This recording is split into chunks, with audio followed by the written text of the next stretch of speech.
What is the current travel situation in Southeast Asia? Which countries are open for tourism? Which countries are closed? And what's the general situation with the new COVID variant Omicron? We're going to discuss it all in today's video. The first country I wanted to talk with you about in today's video is Malaysia. Since mid-November, Malaysia has reopened the island of Langkawi following Phuket sandbox program, only allowing fully vaccinated travelers who also tested negative prior to departure and upon arrival in the country.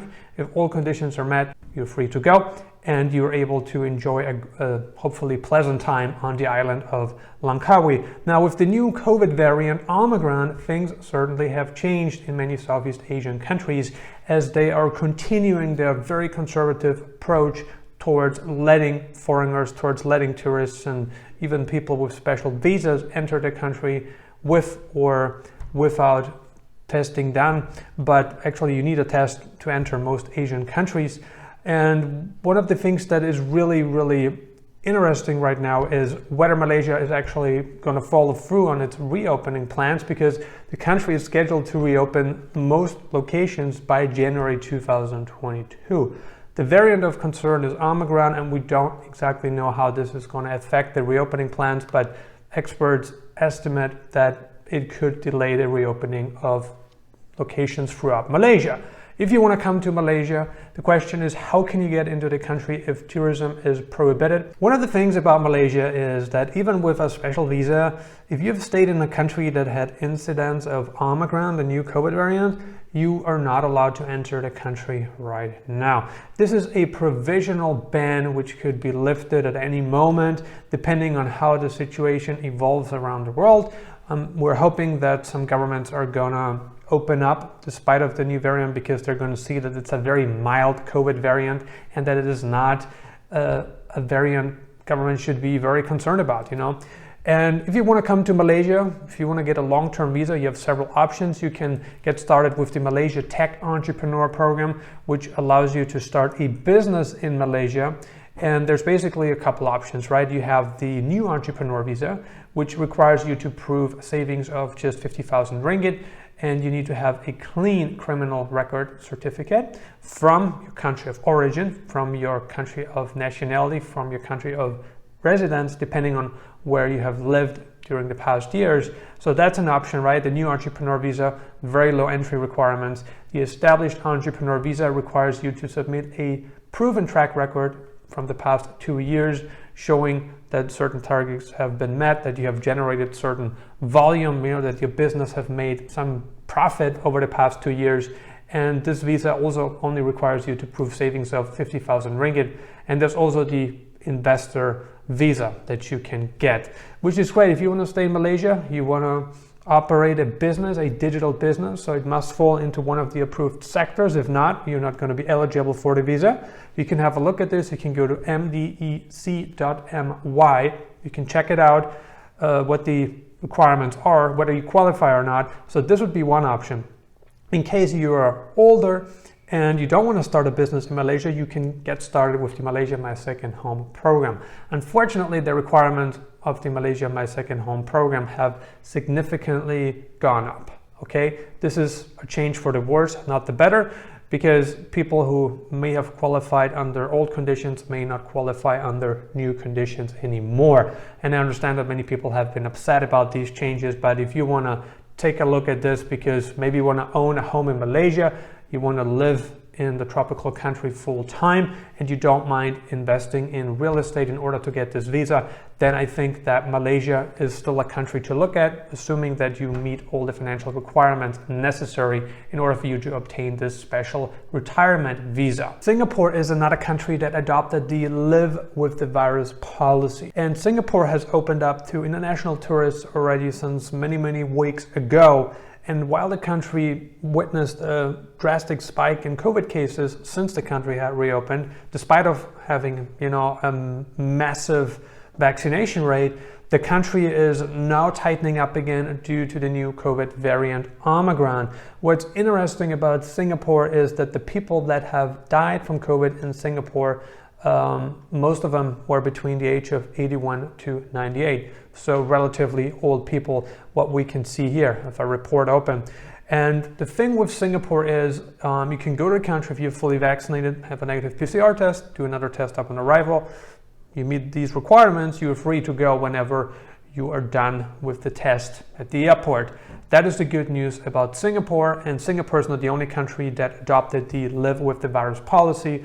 So did Thailand, so did Cambodia, and very soon we will see places like Vietnam and hopefully also the Philippines follow the same path. Let's have a look at Thailand. I know a lot of people are into Thailand because one of the few countries that says, hey, you know what, you're unvaccinated, vaccinated, doesn't matter to us, you're welcome. You can come in as a tourist, and they have even improved the tourist visa that get upon arrival, because they know if you have to spend some time in the can, right, in a quarantine approved facility, then you're going to lose some time, some precious time that you would have otherwise spent hanging out on the beach, going to food court, getting massages, whatever. Of course, that's not really available at this point right now. I'm talking about spas and massages, obviously. But if you want to go to Thailand right now, you can go. If you're unvaccinated, quarantine for 10 days, provided the test before departure, you get tested again. Obviously, you need to pay for the quarantine hotel. The Thai government is not going to pay that for you.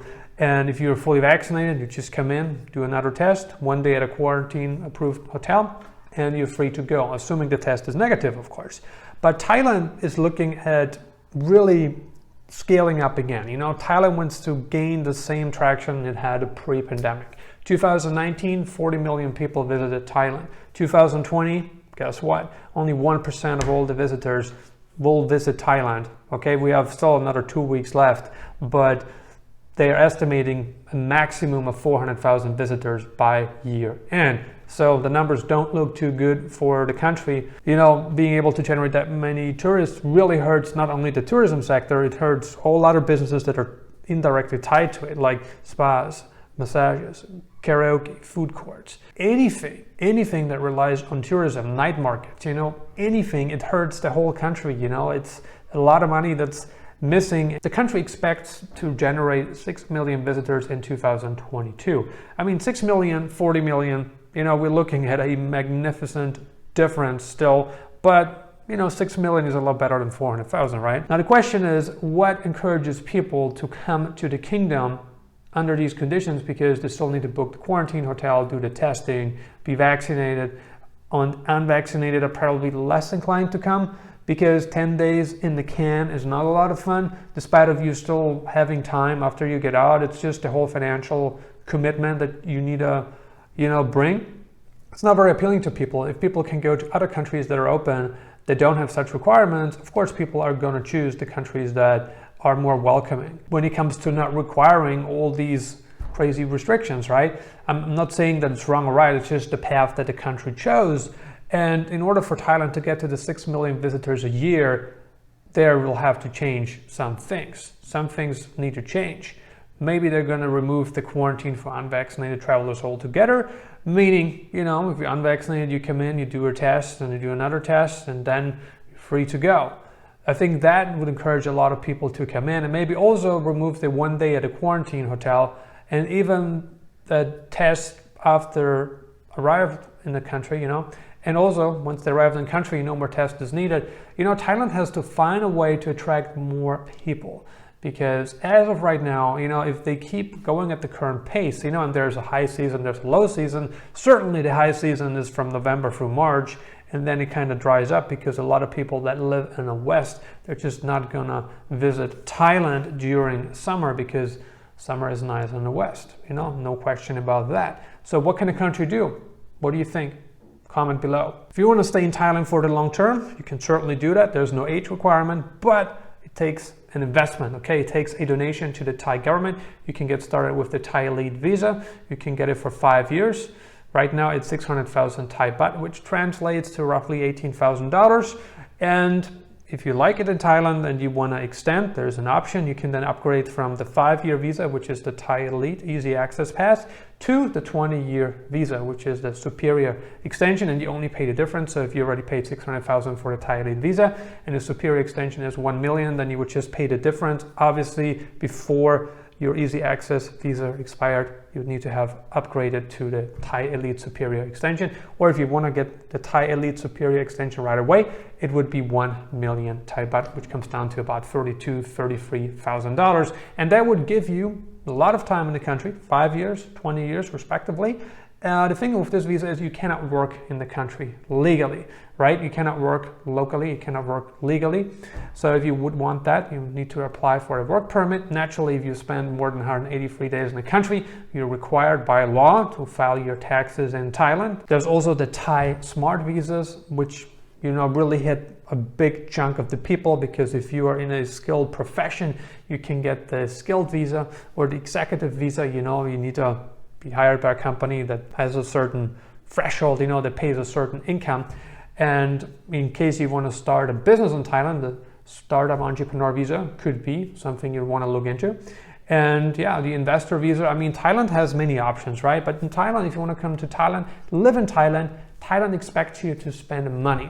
They expect you to either donate money, which you can clearly see through the Thai Elite visa, or start a business with a Thai partner, make an investment, open up a company, be hired by a company in case you should decide to do the Thai employment visa. So there is a lot of options if you want to live in Thailand long term. A country that has done really well in terms of vaccination rates is Cambodia. Majority of Cambodia's population is fully vaccinated. I think it's 88% at this point. And that's a lot of people, and considering that typically only people above the age of 12 are eligible for the vaccine, which, means that probably 100 people are vaccinated in the country. They have done a really good job in Cambodia, and since this happened, obviously the country opened up. Travelers are welcome. Businesses as usual in Cambodia. You can fly into Phnom Penh as a fully vaccinated tourist, or if you have a business visa, if you have an employment visa, then you can also fly into the country. You need to get a PCR test done prior to boarding the plane, and another one upon arrival in Cambodia. But also unvaccinated travelers are welcome. Cambodia and Thailand are the two countries that are the most open at this moment to international tourists. And we haven't really seen a change in tone because of Omicron. The Philippines is a country that needs a little bit more time to open its borders. The initial plan to open up earlier this month has failed, unfortunately. The country decided it's a bit too early for us. We want to put a hold on people coming in because of this new variant called Omicron. And right now the country is even banning people from countries that have detected Omicron cases, including France, which just happened recently. If you want to go to the Philippines right now, you pretty much need to be married to a Filipino citizen, or have a child with a Filipino citizen, or some kind of special long-term visa, like a retirement visa, like a work visa, like a 9G. If you have anything like that, you're welcome. You can come into the country. The government said it would reassess the current situation and potentially lift a travel ban. Where are you located in the world these days? Leave a comment below and let us know. Consider subscribing if you haven't already. I'm uploading new videos on digital nomad locations, travel updates, and visas several times a week right now. I highly recommend that you grab a free copy of my ebook, How to Retain a Life of Freedom During Challenging Times. All you need to do is click on the link below the video. And if you got some more time left, check out these videos. Thank you for watching.